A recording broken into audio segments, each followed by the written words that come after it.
PNB में gold loan घोटाला, valuers ही निकले मास्टरमाइंड।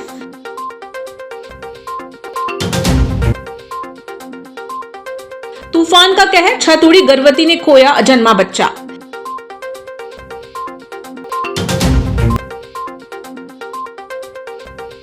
रेलवे ट्रैक के पास मिला 5 दिन पुराना अज्ञात शव।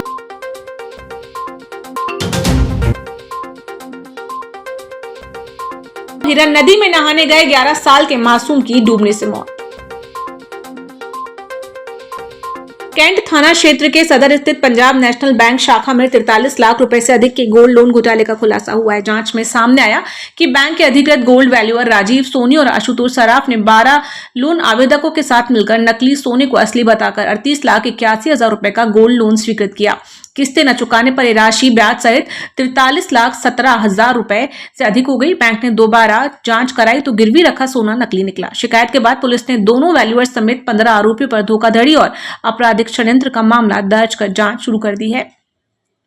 ये 2 माह करीब पहले शाखा प्रबंधक है राजकुमार कोरी, पंजाब नेशनल बैंक सदर के, इन्होंने एक आवेदन दिया था कि हमारे जो पैनल के वैल्यूअर होते हैं, सोनी लोग जो सोना को पास करते हैं कि ये सोना सही है, गिरवी रखने योग्य है। इनकी गोल्ड लोन स्कीम थी। गोल्ड लोन स्कीम के अंतर्गत 10-15 लोगों का जो नकली सोना है वो इन्होंने पास करके, जो टेस्ट होता है उसमें बिना टेस्ट किए पास बता दिए इन्होंने और बैंक में रखवा दिया। लगभग 43 लाख रुपए से ज़्यादा का बैंक को इससे आर्थिक क्षति हुई है। इनका खाता एनपीए घोषित किया गया है। इसमें जांच में था। अभी 8 तारीख को हमने इसमें मामला पंजीबद्ध किया गया है। लगभग 10-15 लोग हैं अभी इसमें। 15 लोगों पर अभी एफआईआर रजिस्टर्ड हुई है और ये लगभग सिहोरा क्षेत्र, पनागर क्षेत्र, आधारताल क्षेत्र के अलग अलग क्षेत्र के हैं जो खाता धारक हैं। कितने हैं इसमें 15 लोग अभी आए हैं और अभी विवेचना जारी है।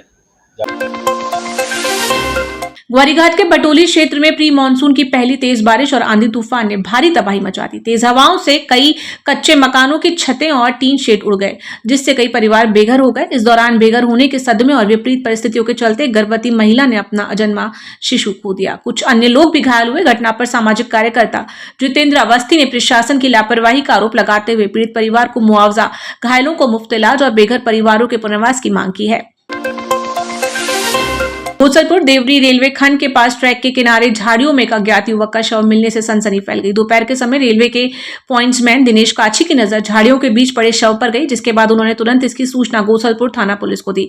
सूचना मिलते ही पुलिस ने मौके पर पहुंचकर तफ्तीश शुरू की। मृतक की उम्र लगभग 30 से 35 वर्ष के बीच आंकी जा रही है। शव के सिर और हाथ पर गंभीर चोटों के निशान मिले, जिससे पुलिस का अनुमान है कि युवक किसी चलती ट्रेन से गिरकर हादसे का शिकार हुआ होगा।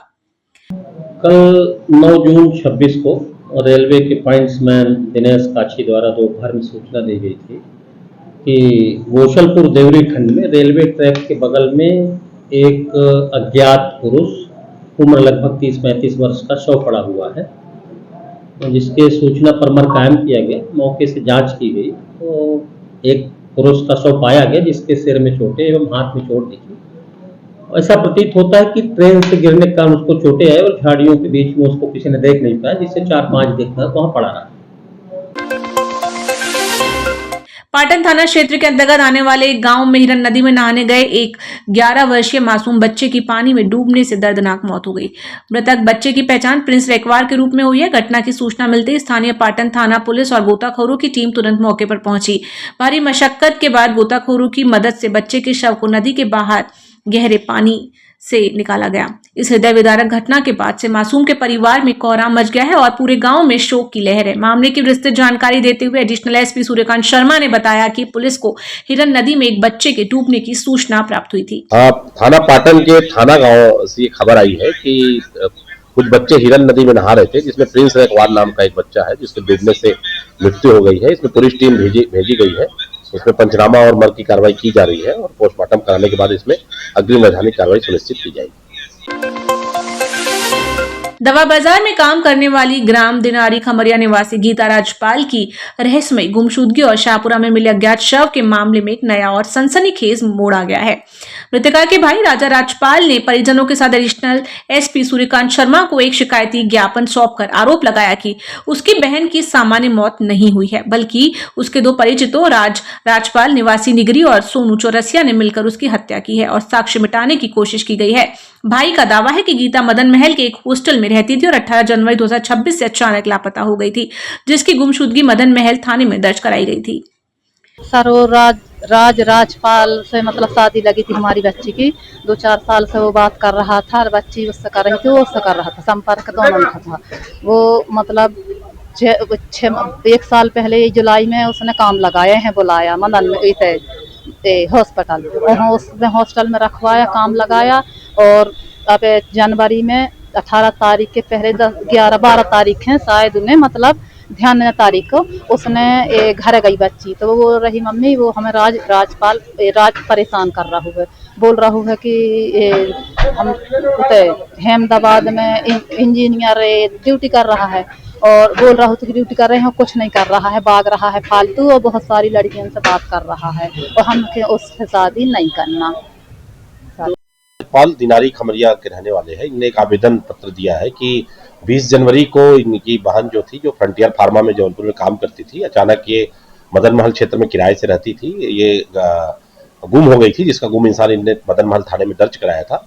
27 जनवरी को थाना शाहपुरा क्षेत्र में एक डेड बॉडी मिली थी और उसकी पहचान इन लोगों ने नहीं की थी, इसलिए उसका डीएनए कराया गया था। बाद में डीएनए में इन्हीं की, वो गीता राजपाल के रूप में ही उसके होने की पुष्टि हुई, जो इसकी बहन थी। इसमें इनको शंका है कि जो एक राजपाल और एक सोनू चौरसिया, इनके ऊपर शंका है कि इन लोगों ने मिलकर इस इनके बहन की हत्या की है। इस तरह का आवेदन पत्र में इन्होंने उल्लेख किया है। इसमें थाना प्रभारी मदन महल को हमने बताया है कि वर्ग डायरी शाहपुरा से उनको प्राप्त हो गई है और गुम इंसान मदन महल में दर्ज था। पोस्टमार्टम रिपोर्ट का अध्ययन कर लिया और इन सभी के कथन लेकर और जो भी चक्षुदर्शी साक्षी हैं और तकनीकी साक्ष्य जो है, वो सभी को एकत्रित करके जो साक्ष्य आता है उसके हिसाब से इसमें कार्रवाई करने हेतु उसको निर्देशित किया है। मध्य प्रदेश शासन के पूर्व मंत्री और जबलपुर पश्चिम विधानसभा क्षेत्र के कद्दावर भाजपा नेता हरेंद्रजीत सिंह बब्बू को मोबाइल फोन पर जान से मारने की धमकी मिलने का सनसनीखेज मामला सामने आया।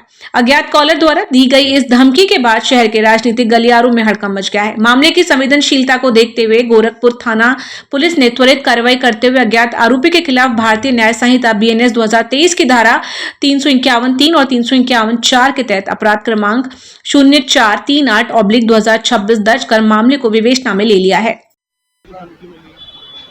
देखिए, बड़ी दुख की बात है, दुख का विषय है। हमारे पूर्व मंत्री हरेंद्रजीत सिंह बब्बू जी, जो सिख संगत के जबलपुर के प्रधान भी है, उनको विगत लगातार धमकियां आ रही जान से मारने की। कल शाम को 7:09 पर जब वो अपने एक कार्यक्रम से लौट रहे थे, गोरखपुर पे थे वो, और गोरखपुर मार्केट में थे, उनको एक फ़ोन कॉल आती है। फ़ोन कॉल में उनको धमकी दी जाती है कि आपको जान से मार दिया जाएगा, गोली मार के हत्या कर दी जाएगी। इस विषय में उन्होंने तुरंत अपना फ़ोन बंद किया और जाकर फिर टीआई गोरखपुर से मिले, उनको जाके एक लिखित शिकायत दी। लिखित शिकायत पर एक मामला दर्ज हुआ, 351(3) और 351(4) के तहत एक मामला दर्ज हुआ है क्रिमिनल इंटिमिडेशन का, जिसमें इनको डेथ थ्रेट दी गई है, जान से मारने की धमकी। इसमें पुलिस विवेचना कर रही है, लेकिन अभी कोई अरेस्ट नहीं हुई है। पूर्व में भी पूर्व मंत्री हरेंद्रजीत सिंह बब्बू जी को एक थ्रेट दी गई थी 13/3/2026 में। पूर्व में उन्होंने आईजी साहब को, एसपी साहब को जाके एक रिप्रेजेंटेशन दिया था और उसमें जांच की मांग की थी।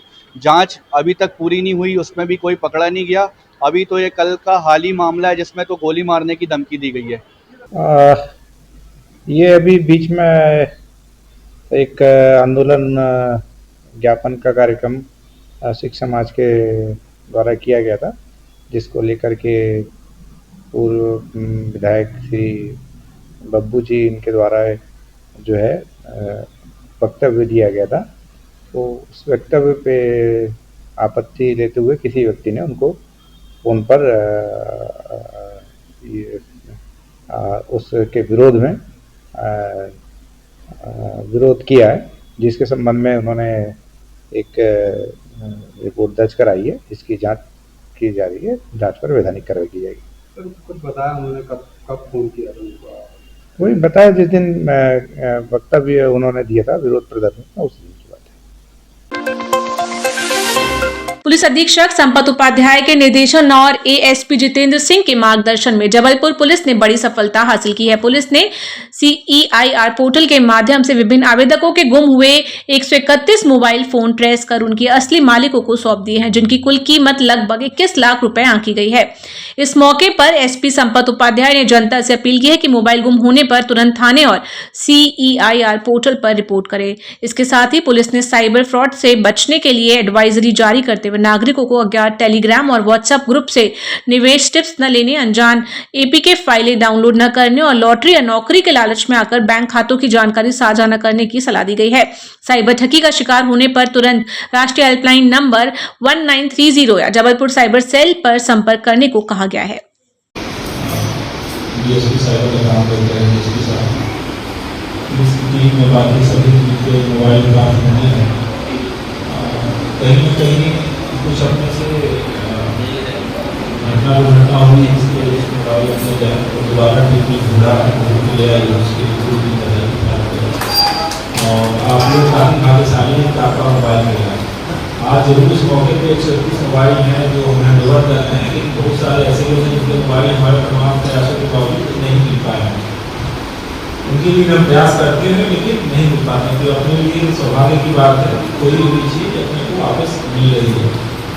अब मौके पर जैसा साहब ने बताया कि हम उपस्थित हुए हैं, पुलिस अधिकारी से मिले हैं, तो हमेशा कुछ न कुछ तो आपको निर्देश देने की मुद्रा में कुछ रहती है, या तो आप ऐसे चलो वैसे चलो, हेलमेट लगाओ, सीधा चलो, रास्ते पे अतिक्रमण मत करो, लड़ाई झगड़ा मत करो। तो हमारे पास आ रहे हैं तो कुछ न कुछ हम आपको बताएंगे, और बताने का जो मुद्दा है इसी से जुड़ा हुआ रखा गया है साइबर का। आप सभी जानते हैं कि आजकल साइबर अपराध काफ़ी बढ़े हैं। कुछ दिनों पहले आपको मोबाइल की काले ड्रीम में भी ये बातें लगातार आ रही थी, अभी तरह के मैसेज आ रहे हैं। कारण इसका यही है कि पहले ज़माने में